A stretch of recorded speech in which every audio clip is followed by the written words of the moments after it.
आज मैं आप लोगों को एसएससी में जितने भी मतलब एग्ज़ाम्स होते हैं, लेकिन मेनली सीजीएल 2026 के बारे में बताऊंगी। कैसा क्या है, कितने मार्क्स का होता है, कितना हमें टाइम रखना चाहिए ई सब्जेक्ट्स के लिए, प्री और मेंस दोनों के लिए। और वैसे अभी एसएससी का कोई भी अभी कैलेंडर नहीं आया है, लेकिन दिसंबर लास्ट तक हर साल आ जाता है। और इस साल तो हर चीज़ ही लेट हुई है। जनवरी लास्ट तक आप लोग को कैलेंडर देखने को मिल सकता है। तो मैं आप लोगों को आज मेनली सीजीएल के बारे में कैसा क्या है और हमें कितना टारगेट रखना चाहिए और हमें तैयारी के लिए कितना टाइम देना चाहिए, किस सब्जेक्ट को कितना करना चाहिए, मैं आप लोगों को आज वो बताऊंगी। बाकी मैं आपको अभी इस वीडियो में केवल मैथ्स की स्ट्रेटेजी बताऊंगी और आगे किसी इंग्लिश या फिर रीजनिंग की वीडियो या जीएस की वीडियो आप लोग को चाहिए तो आप बता देना, बाकी मैं कुछ दिन में बना दूँगी। तो चलो हम लोग अब देखते हैं।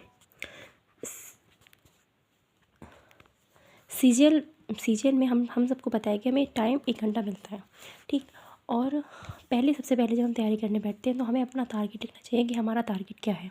जैसे मैंने लिख रखा है इसमें एएसओएनसी एसएस या फिर इनकम टैक्स ऑफिसर होता है, एग्जामाइन का एक पोस्ट होता है, वो हम सब लोगों को अपना लिख के रखना चाहिए, क्योंकि मैनिफेस्टेशन भी बहुत ही ज़रूरी होता है। हम जब किसी भी एग्ज़ाम की तैयारी करना चाहते हैं तो हमें कट ऑफ का पता होना चाहिए कि कितना किसका कट ऑफ कहाँ तक जाता है। ये नहीं कि हम उस कट ऑफ के अकॉर्डिंग हमें तैयारी करनी चाहिए। हमें कट ऑफ से हमेशा 20 या 30 प्लस मार्क्स रखने चाहिए। जैसे आप अगर यूआर या यूवीसी या ईडब्ल्यूएस में हैं तो जैसे लास्ट ईयर 153 146 कही थी, या इस साल काफ़ी वेरिएशन देखने को मिला है, क्योंकि हम सब जानते हैं कि एडुकेटिव पैटर्न आया है तो इसने काफ़ी सारा पेपर का लेवल भी टफ़ किया है। मैथ्स में तो ठीक ठाक था, लेकिन जीएस और इंग्लिश में इसने काफ़ी ज़्यादा टाइम टेकन।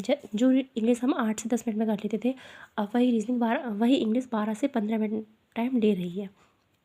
तो अगर मैं यूआर ओबीसी ईडब्ल्यूएस की बात करूं तो उन लोगों का अपना टारगेट 170 प्लस रखना चाहिए। और बाकी एससी एसटी अगर अपना टारगेट स्कोर 150 रख ले, उनका आराम से हो जाएगा, वो उनके स्कोर अच्छे होंगे। तो अब मैं बताती हूँ कि प्रीलिम्स में हमारा कैसा क्या आता है। मैथ्स में हमें 25 क्वेश्चन देखने को मिलते हैं। मार्क्स 50 होते हैं। ईच क्वेश्चन 2 मार्क्स का होता है। रीजनिंग में 25 और 50 मार्क्स। इंग्लिश में 25 question 50 marks. GK and CA current affairs में 25 क्वेश्चन 50 मार्क्स। और मेंस में हमारे लिए मैथ्स में हमें 30 क्वेश्चंस होते हैं, 90 मार्क्स। 3 मार्क्स का एक क्वेश्चन होता है और उसमें अगर अंक के लिए तुम्हारा -1 नेगेटिव मार्किंग होती है। और फर्स्ट जो सेक्शन होता है उसमें मैथ्स और रीजनिंग होती है, 30 क्वेश्चन 90 मार्क्स, 1 घंटा मिलता है हमें। बाकी जो सेकंड ऑफर होता है उसमें सेकंड सेक्शन होता है, उसमें हमें इंग्लिश और जीके एंड सीए देखने को मिलता है। इंग्लिश के 45 क्वेश्चंस, इंग्लिश का वेटेज ज़्यादा होता है। Then GK and CA 25 question 75 marks and a 135 marks. 1 over यानी कि टोटल हमें 2 ओवर 15 मिनट्स मिलते हैं, जिसमें 15 मिनट्स हमारे लिए कंप्यूटर के ऐड होते हैं। मैंने ये लिख रखा है, जैसे आप लोग एग्ज़ाम देने आते हैं तो हम सबको पता चल जाता है कि हमारा एग्ज़ाम कैसा हुआ है। हमें कभी भी अपने रिज़ल्ट का वेट नहीं करना चाहिए कि रिज़ल्ट आएगा तब हम तैयारी करना स्टार्ट करेंगे। जैसे इस बार आंसर की 16 अक्टूबर को आई थी और हमारा एग्ज़ाम है 18 और 19 जनवरी को।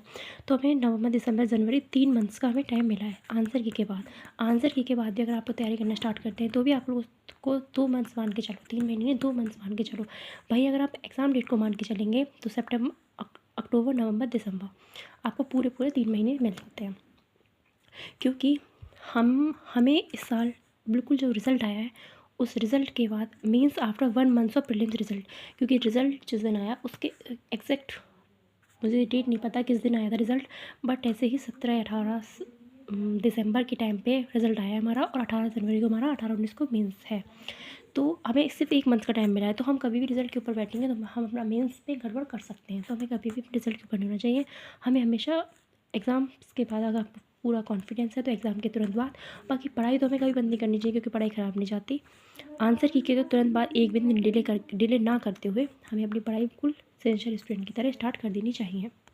तो मैंने आप लोगों को भी अपना प्रीलिम्स में 170 प्लस टारगेट का बताया था। अगर मैं बात करती हूँ ई सब्जेक्ट में हमें कितना टारगेट रखना चाहिए। ई सब्जेक्ट में अगर मैं मैथ्स की बात करूँ, प्रीलिम्स में हमें मैथ्स और रीजनिंग इसमें हमें 50 आउट ऑफ 50 का टारगेट रखना चाहिए, और इस साल भी मैथ्स का लेवल ठीक था। रीजनिंग में कुछ क्वेश्चंस एड ऑन हुए थे, बट रीजनिंग ठीक थी। 1 गो में आप कर सकते हैं ईज़िली 45 प्लस क्वेश्चंस। बाकी 3 से 4 क्वेश्चंस पे आपको थोड़ा सा दिमाग लगाना होगा अपना। इंग्लिश में आपको इस साल के पैटर्न के अकॉर्डिंग मैं बता रही हूँ, वैसे लास्ट ईयर तक थीसिस पैटर्न तक आप 50 आउट ऑफ 50 टारगेट रख सकते थे, लेकिन इस साल आप लोग को 45 प्लस टारगेट अगर आपका है तो आपका अच्छा स्कोर है। जीके में 30 प्लस स्कोर तो होना ही चाहिए। ओवरऑल 175 प्लस, यानी कि आपका 170 प्लस 175 तक आपका फोकस टारगेट रहना चाहिए। अगर मैं मेंस की बात करूँ, मेंस में भी हमें 90 आउट ऑफ 90 मैथ्स में, 90 आउट ऑफ 90 रीजनिंग में, और इंग्लिश में हमें 135 में से 125 प्लस या 130 तक स्कोर अपना हमारा ठीक गुड स्कोर है।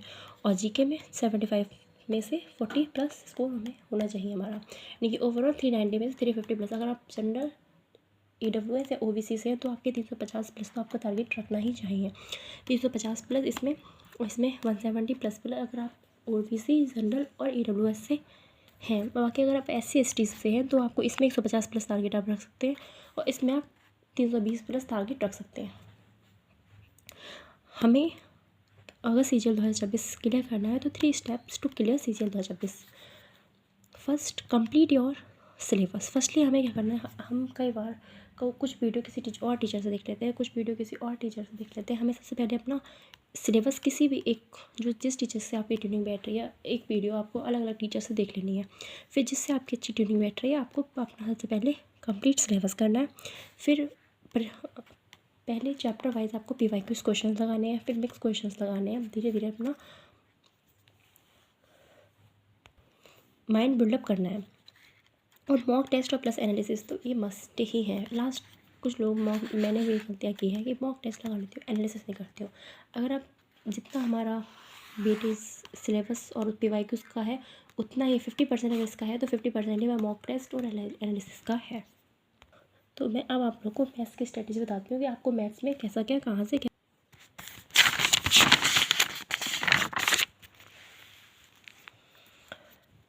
मैथ्स में 50 आउट ऑफ 50 आपको टारगेट। और अगर टाइम हमें अगर एग्ज़ाम की बात करूँ मैं तो एग्ज़ाम में आपको 20 से 22 मिनट या 22, अगर आपकी मैथ्स अच्छी है तो 20 से 22 मिनट, या अगर आप नॉर्मल स्टूडेंट्स हैं मैथ में तो 22 से 25 मिनट आपको आप टाइम रख सकते हैं।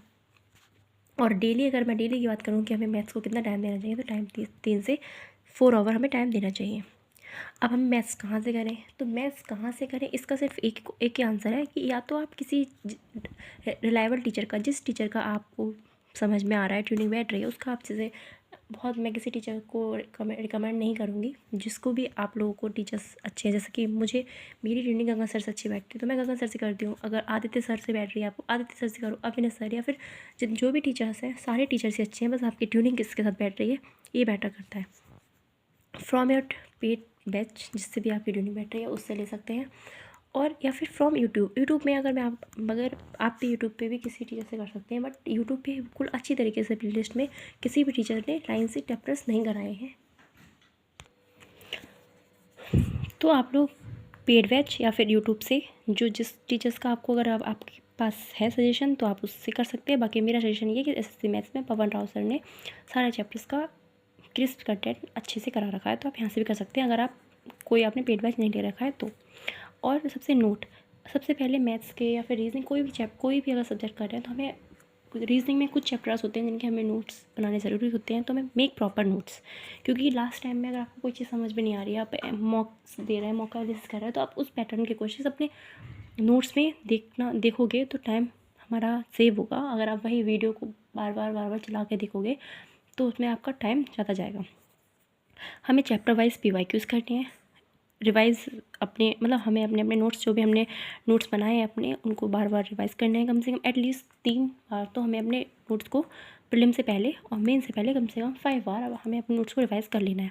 और चैप्टर वाइज टेस्ट और फुल टेस्ट बुक से आप लगा सकते हैं। बाकी ऑलिव बोर्ड भी है, लास्ट टाइम में ऑलिव बोर्ड्स का भी जो अगर आप नहीं परचेज़ कर रहे हैं तो जो वीकली एक मॉक हमें देते हैं, हाँ वो मॉक लगाना हमें चाहिए।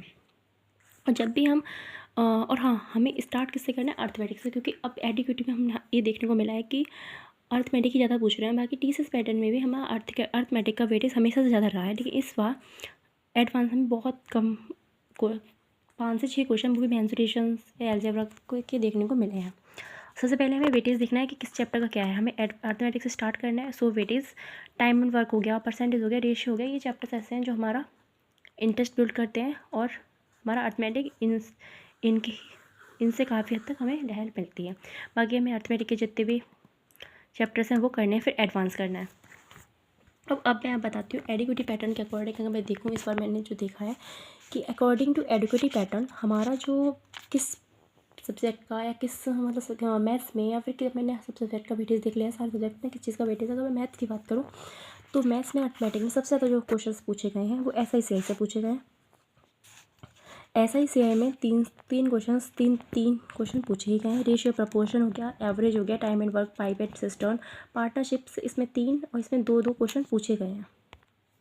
टाइम, डिस्टेंस एंड स्पीड की बात करूँ तो मैं इसमें 1+1 कभी एक क्वेश्चन या एक क्वेश्चन पूछा गया है। सिंप्लीफिकेशन से 2 क्वेश्चन पूछे गए। परसेंटेज और प्रॉफिट लॉस से एक या 2 पूछे गए हैं। डिस्काउंट से या तो एक भी नहीं है, वरना एक है MP और उसको प्रॉफिट लॉस को मिक्स करके, और नंबर सिस्टम से भी एक क्वेश्चन है।